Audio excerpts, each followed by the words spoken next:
I'll just get started. Thank you so much, Russ Garrison. I like that you addressed us just starting off, so that made me feel very comfortable, welcome, warmed, and inviting, because you guys have really good energy here.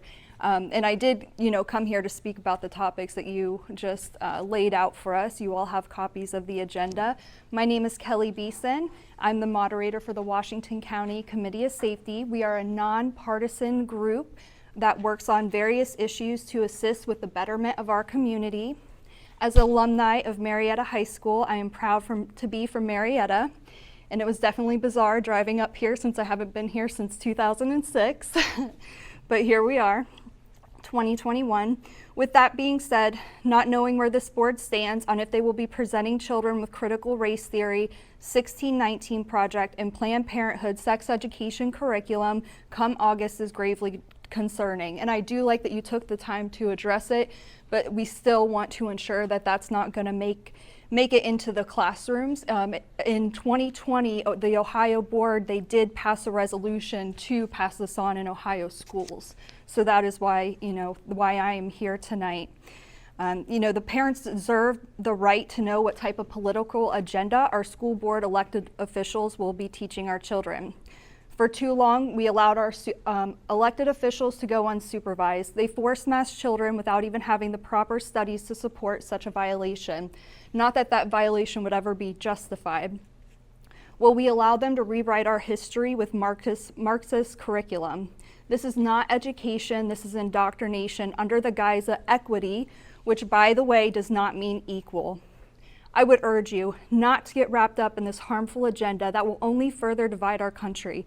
If you want to make additions to the curriculum, add prayer, meditation, study of the Constitution, our unalienable rights. Historians suggest they pronounce unalienable the following way: unalienable, meaning you cannot place a lien or some kind of claim from the government on any rights to life, liberty, or pursuit of happiness. Congressional Record H3290. Today, we do not care what political party you choose to identify yourself with. It is about what is doing what is best for our children, the next generation. We may not be able to fully stop the corruption and deception bleeding out through Washington, D.C., but we can take responsibility for our community to ensure our children and their children are protected from destructive, anti-American, and brainwashing subject material. If anyone is unfamiliar with critical race theory, 1619 project, Planned Parenthood sex education, and the devastating effect it will have on our community, please come see me after the meeting. We have information we can provide you with. Thank you to the board for letting me to come speak today. We look forward to working together to provide the best education for our children. Thank you.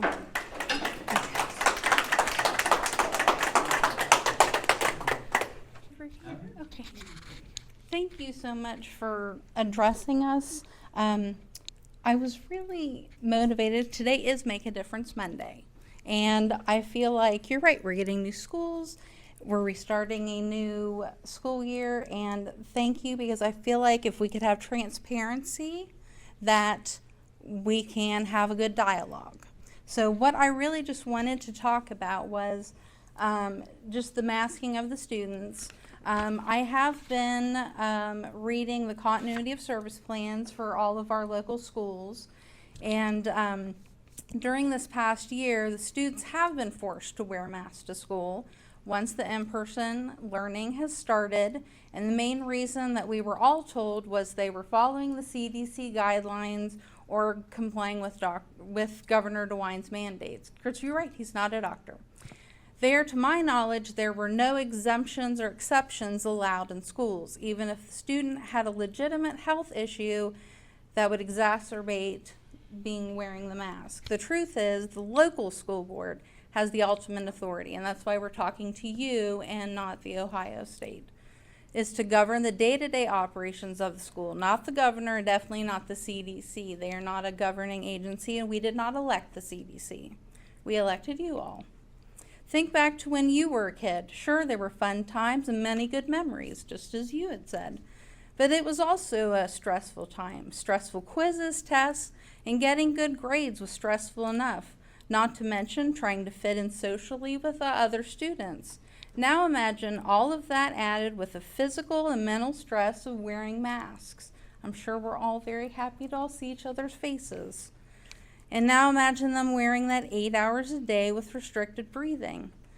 Would you have been able to actively learn in that kind of environment? If you're really being honest, that answer is a resounding no. We as a society, we have failed the children for not standing up for their rights. In the name of go along to get along, we have muzzled them, restricted their breathing, and caused them great physical and mental stress.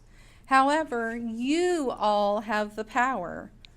You all, please do not allow the state of Ohio, the CDC, or the federal government to tell you how to run your schools or tell you what is best for our students to run your district. Better yet, please talk to the students themselves. Of all ages, ask them how this has affected them. I'm sure you would hear some very troubling responses. Do not force these masks on our children. They have not been proven to be effective and are nothing more than devices used by our government to subdue and suppress our individual liberties. Children have rights too. We must stand up for them. Thank you so much, and I look forward to having a conversation in September.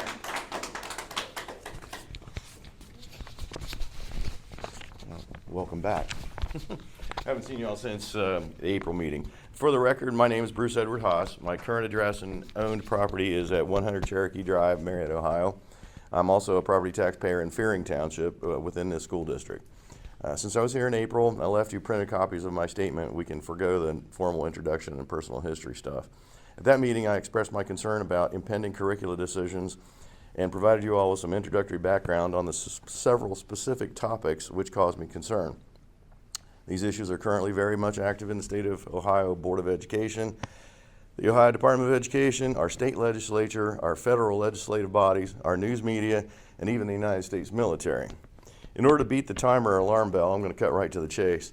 I have presented you with a draft proposal, which I hope you'll consider immediately. Let me read it for the record, and you have copies, which I hope to be included in the recorded minutes for this meeting.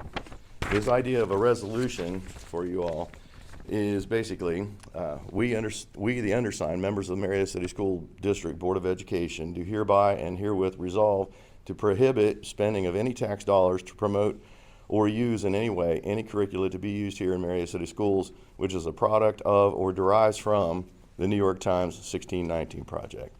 Further, we shall not approve the use of any critical race theory indoctrination materials. We shall not approve the use of any Black Lives Matter Incorporated materials, and we shall not approve the use of any Planned Parenthood Incorporated comprehensive sex education materials. This resolution is pursuant to Ohio law as stated in the Ohio State Board of Education website, pursuant to Ohio Revised Code 3301.079B, Section 3, and also 331360. Quote, it is the responsibility of Ohio's local boards of education to vet and approve curriculum and educational materials for use in the public schools within their district. So basically that pretty well narrows it down to where and specifies that this is your responsibilities. It's not the curriculum officer, it's not the union, it's not the individual teacher in any classroom, it's not the superintendent. The responsibility is yours, and I do hope that you take it seriously, do the right things by the citizens who have trusted you with this. And as usual, and from before, you have my phone number if you want to give me any questions and so forth. Thank you for your time.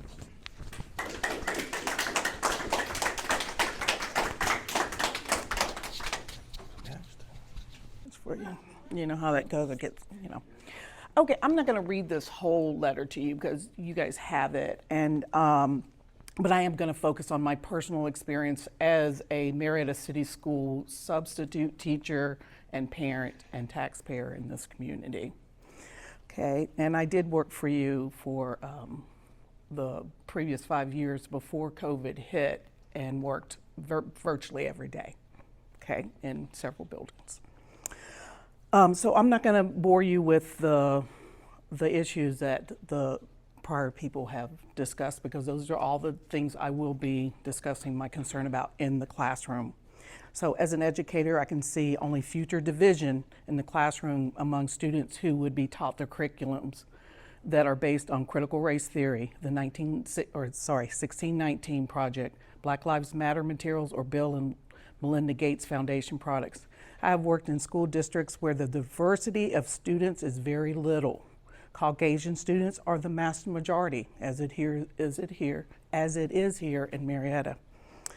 For the most part, students of all races that I have personally encountered in the classroom in our smaller communities do not see each other for the color of their skin. They judge each other for their character, as it should be. This is what needs to be taught in all schools in this district, as well as all districts across the United States. In my experience as an educator, by the way, if you refer up there, it's been 35 years, any problems that arise that is presumed to be race-based is due to the things the students see on TV. Reality television only exacerbates students' formable development. What has happened to people in our country in the past should stay in the past. It is that simple. Yes, students need to be aware of atrocities that have happened in our country and around the world. I should have injected that. But our country will never move past racism if racism is being taught to our children in the classrooms as aforementioned curriculums want to do. As an alternative, I would advise a fact-based history developmental text. This would allow students to make analogies between past and present while also allowing them to learn to solve the problems that arise that they are confronted with their generation. You spoke about that right at the beginning with Mr. Fleming about how the brain works and things. That's where you need to do that in every subject, not just in math. Teach the kids to use their brain to make decisions, not just spit out what they have learned. Another issue I wish to share my opinion about is boys being allowed to participate in girls' sports. As an athlete growing up and a follower of girls and women's sports, I see no reason why a male should be able to participate. By male, I mean a fetus born with an XY chromosome. I'm sorry, this is absolutely not okay to follow. Both my children were in multiple sports here. My daughter's name is on the wall in the gym for a couple of events in track. They both do not agree with boys competing in girls' designated sports. So I'm going to leave you with the rest of it, with the COVID issue.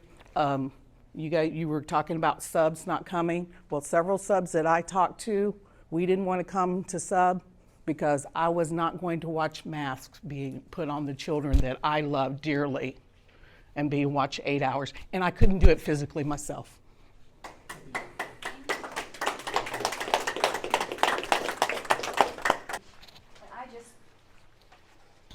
I just would like to know where you all stand on this critical race theory, which something I see on the news all the time, and I'm just very concerned about it. It's spreading really fast, and I know we have a nice little conservative community, and all of you love their students and want their best interests. But so I don't know all of you. I don't know any of you really, and so I just wanted could I just have a short response from each of you as to your understanding, a sentence or two, and of this critical race theory and where it's going here in Marietta and Washington County?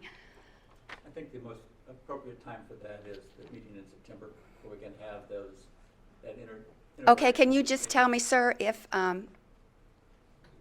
you have a concern and you maybe have studied or reviewed what's been presented heretofore? I always September have will be too late. School started. There's nothing in our curriculum or that's driving through in our curriculums around these issues. Okay. Not part of our drive, our curriculum is Not the drive. Okay. For this year. None of it's for this year for all the issues. Okay, Yeah. That's what we mainly need to know. Yeah. So that we can work. The reason with we you have, for the future.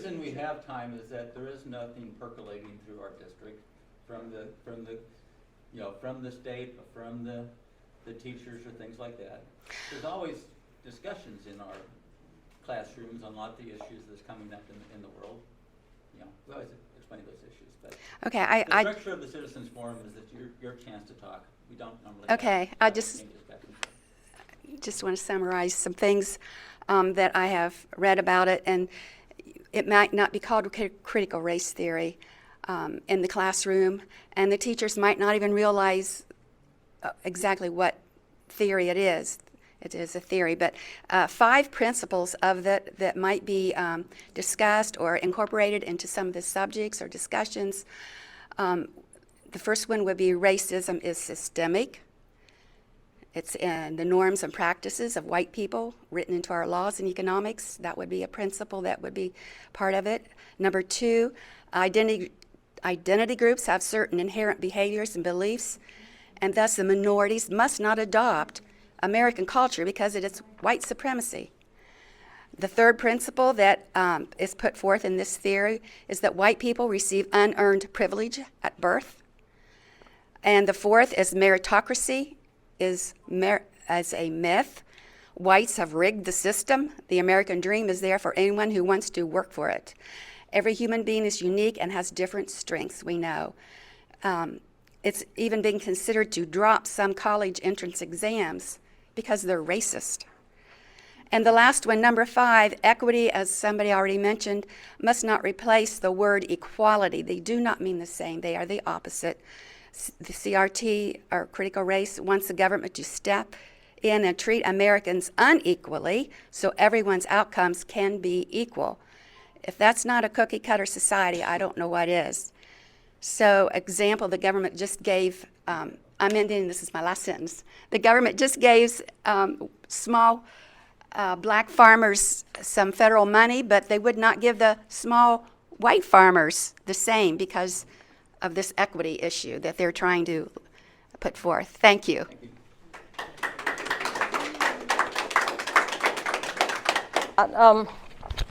My name's Rebecca Grady. Nice to see all you guys. It seems to me like, Step over here, the camera's faced at your back right now. well, I don't care about the camera. I'm not here to be on the camera. I don't know any of these people, to tell you the truth, really. I don't know. Really, I maybe have seen 1 or 2 of them before somewhere. I think that I just want to say I'm here as an individual, as a person, as an observer. And I think, and I apologize because I don't have my glasses on, I don't see any of your names because I can't see them. And I barely heard you because I'm hard of hearing and I'm clear back there. I believe you said that you was a former teacher. And I am a former teacher. I graduated WVUP in 2002 and as a teacher and was in the public school system for a short time. And it only took that short time to realize that that's not where I wanted to be. This public school system is failing. It was failing then and it's failing now. It's been failing for a long time. We can sit here and say that we're all excited about the new school year, and we can say that there's a lot of good things happening. Not that there's not. There are some good things happening. But we can say, we can give away these excellence awards for the schools. We can do lots of things, okay? That doesn't make it true, and it doesn't make it real. It doesn't make it reality. Just because we say that and the words go out doesn't make it real. I've been in the public school system. I know what it is, and I know it's failing, and I'm still like you. You talk to other teachers. I talk to other teachers. I have a lot of friends. They all say it's failing. They're perplexed right now. They don't know what to do. They don't even know whether to go back next school year if the things go down that what is coming across their paths in their school. And I'll tell you right now, I'm not in Ohio. I don't live in Ohio. I have grandchildren in Ohio, okay, for the Ohio school system. That's why I'm here, not because I have children. I'm too old to have children in the school system. I have grandchildren in the Ohio schools. I'm across the river in Wood County. So it doesn't matter if we're in California or Texas or New York, wherever we are, it doesn't matter. The schools across the United States are failing. Doesn't matter what words we throw out and how good we are and how excited we are. Doesn't make it real, it doesn't mean it's true in the school system where our children are living. Okay, just for example, I'll throw out an example. Our president can say there's no problems down at the border. Everything's fine down there. And if any one of us went to the border and checked, we're probably going to find some issues. okay? It's the same thing. Don't matter what comes out the mouth. It doesn't matter what we say. It doesn't make it true. It doesn't make it real. Our school systems are failing, and I would implore each of you, please look hard at the curriculum that's coming across. You might say it's not facing you right at this minute. It seems like you guys are very open to addressing these issues and looking at things. Please delve into it. Look into these things. Look into what's going on. Look into that curriculum. Right now, I know the teachers they're deciding their curriculum right now over in Wood County. You know, I don't know what this September meeting's about. Maybe that's about, well, everything's real good and that's just words. I don't know. Could be. Only you guys, you got to live with yourselves, okay? But as individuals, we all have to face what's going on. We all have to face reality. We all have to face tomorrow. We all have children. We all have grandchildren. We need to know and think about what's going on for them, okay? Think about what's going on for our country, what's good for our states, our country, our world. Thank you. Thank you.